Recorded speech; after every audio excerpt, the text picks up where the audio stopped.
కోనసీమ జిల్లా నూతన సంవత్సర వేడుకలకు సిద్ధమవుతోంది. న్యూ ఇయర్ దగ్గర పడుతూ ఉండడంతో పూల బొకేలు లంకల్లో జోరందుకున్నాయి. కడియంతో పాటు లంక గ్రామాల నుంచి రాష్ట్ర నలుమూలలకు పూలమ్మకాలు జోరుగా సాగుతున్నాయి.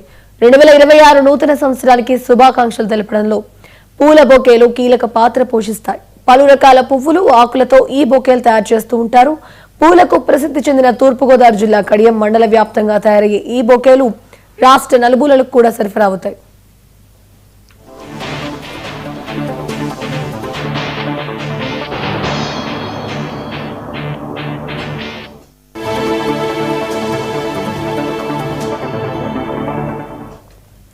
రేపు జరిగే ఈ నూతన సంవత్సర వేడుకలకు అవసరమైన బొకేలను మంగళవారం నుంచి పెద్ద ఎత్తున తయారీ మొదలు పెడతారు.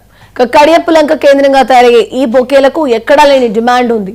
కడియపు లంకతో పాటు బురిలంక, కడియం, కడియపు సావరం పరిసర గ్రామాల్లో ఈ బొకేల తయారీ చేపడుతున్నారు. కడియపు లంకలో అంతర్రాష్ట్ర పూల మార్కెట్లో పువ్వులు కొనుగోలు చేసి రాష్ట్ర నలుమూలలకు బస్సులు, రైలు ద్వారా సరఫరా చేస్తారు. అంతేకాకుండా ఈ బొకేలను ఆర్డర్లపై తయారు చేస్తున్నారు. వందలాది మంది ఇప్పుడు ఈ బొకేల తయారీలో నిమగ్నమై ఉన్నారు.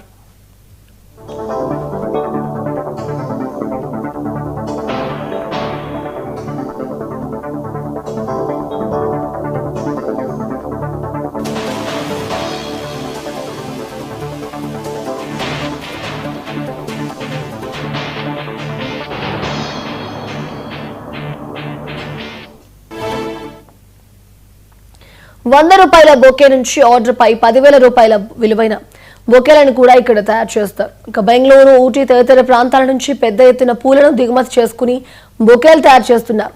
విశాఖ, విజయనగరం, శ్రీకాకుళం, గుంటూరు, కృష్ణా జిల్లాలతో పాటు ఉభయ గోదావరి జిల్లాలకు కూడా ఇక్కడ బొకేలు పెద్ద మొత్తంలో తీసుకెళ్లి రిటైల్ గా అమ్మకాలు సాగిస్తూ ఉంటారు.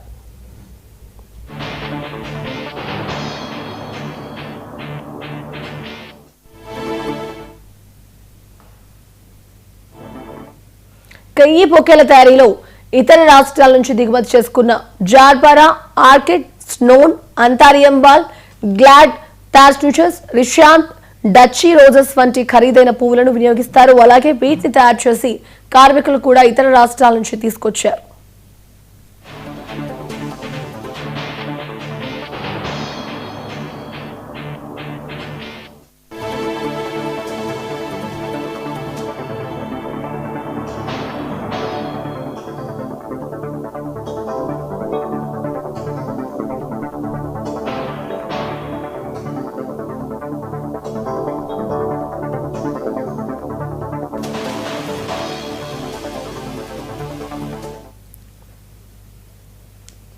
కాంగ్రెస్ ప్రభుత్వంపై మాజీ ఎమ్మెల్యే రాజయ్య